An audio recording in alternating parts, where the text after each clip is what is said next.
Leonardo Martinzada melebar ke kanan. Usaha oleh Ruben Sanadi.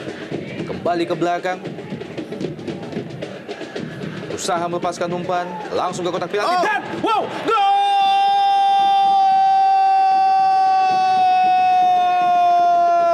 Esteban Javier Gilen, pemain yang berasal dari Uruguay, berhasil menjebol gawang Persela Lamongan pada menit-menit awal. Saya pikir ini gol yang bagus ketika bagaimana Esteban Guillen dalam keadaan free, sama sekali tidak ada pengawalan dari barisan belakang Persela Lamongan. Kita melihat bagaimana sebuah umpan yang bagus dilepaskan. Dan ini dia sangat bebas, kita lihat bagaimana posisi Esteban. Walaupun ada reaksi penyelamatan dari Khairul Huda, tetapi itu tidak cukup untuk membendung sundulan yang sangat-sangat bagus yang di-flashing ke sektor kanan gawang Khairul Huda. Kesalahan yang sangat fatal dilakukan oleh Agustian Keras, tidak ada usaha yang juga begitu keras dari bagaimana Edi Sibung tadi menghentikan gerakan dari Marcio Souza, tetapi Halil Rinengo memutuskan ini adalah penalti dan langsung dieksekusi oleh Souza. Kita nantikan mampukah Marcio Souza menambah pundi-pundi golnya pada Jarum Indonesia Super League. Hanya berselang 1 menit setelah gol pertama dari PSMS Medan tadi. Kita nantikan 1, 2, 3, gol! Marcio Souza menciptakan gol ke-16 di Jarum Indonesia Super League. Dengan 16 gol, kini ia hanya berjarak 5 gol dari Christian Gonzalez. Sebuah gol yang bisa kita sebut sebagai dibayar kontan, membayar lunas hutang pertahanan Persela Lamongan, satu sama. 2 gol dalam durasi 4 menit. Sebuah gambaran dan sebuah garansi tentu saja bagaimana partai ini akan berlangsung dengan cepat, dengan tempo tinggi. Kita lihat eksekusi yang sangat dingin dari Souza mengarah di tengah gawang Galih Sudaryono. Kembali membuat bench pemain, ada Widodo Cak. Tendangan bebas bagi Persela Lamongan. Carlos Raul Susati dan juga Alex Robinson. Sebuah tendangan langsung ke gawang. Wow! Nyaris saja dan gol!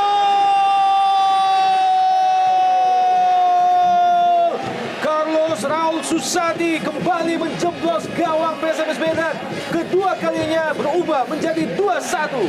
Saya pikir ini persoalan konsentrasi di lini belakang PSMS Medan. Kita lihat bagaimana jarak tembak yang menjadi jauh tadi pada saat Fabiano melepaskan eksekusi dengan akurasi yang lumayan terjaga di situ. Kita menerpa tiang jauh dari gawang Galih Sudaryono. Kita lihat bola rebound dan disinilah Carlos dengan sebuah sundulan tanpa bisa dihentikan Galih. Ada kekurang siapan, kita lihat bagaimana lini belakang PSMS Medan mencermati sebuah eksekusi dari Fabiano. Tidak terkawal, kita lihat Carlos melepas sundulan dalam posisi yang sangat bebas. Kembali ke Susati, lepaskan dan gol!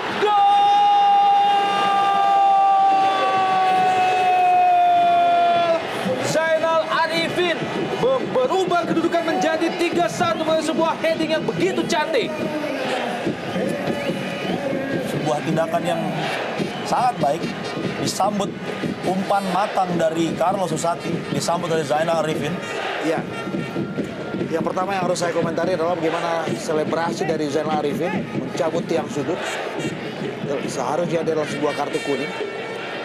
Tetapi apapun, prosesi gol kedua dari Charlie, asisnya, dan bagus sekali juga. Kita lihat bagaimana gerakan sundulan dari Zainal Arifin. Ini adalah cermin ketiga buat anak-anak Medan. Bagaimana mereka di lini belakang sama sekali belum bisa menjaga koordinasi dan komunikasi dengan begitu bagus. Kita lihat 3 gol Lamongan, semuanya lahir berangkat dari komunikasi yang sama sekali tidak jalan. Di PSMS Medan, Leo Zada, masih Leo Zada membuka ruang tembak, Leo Zada dan gol! Sangat cantik proses gol dari Leo Zada, 3-2. Sebuah aksi individu yang sangat luar biasa, menggiring bola sendiri dari lini tengah tidak mengumpan pada temannya Ruben Sanadi yang berlari meminta bola, namun Leonardo Zada dengan sangat percaya diri melewati 1, 2, dan ini adalah pemain ketiga yang dilepas sebelum dia akhirnya melepaskan tendangan. Ya, kita lihat bagaimana penetrasi solo dari Zada melewati Januar, melewati Tommy Rivka sebelum melepaskan tendangan keras. Lebar ke kanan, Aun Karbini masih mengenai Tommy Rivka, hanya menghasilkan lemparan ke dalam bagi PSMS Medan. Serangan terus dilakukan oleh PSMS Medan. Aun Karbini melepaskan umpan ke depan gawang. Kita hentikan sebuah tendangan, sayang sekali, lagi-lagi jauh dari sasaran. Komunikasi kita lihat tadi ada perebutan. Dani Ya, terlihat sekali pemain-pemain PSMS tampak mulai frustrasi. Praktis selama 45 menit babak kedua mereka mengontrol permainan, menguasai bola lebih banyak dari lawannya, lebih sering menekan, bahkan praktis mampu memaksa Persela Lamongan untuk terus bertahan di daerah pertahanan mereka sendiri. Namun belum juga satupun serangan yang mereka lakukan berbuah menjadi gol.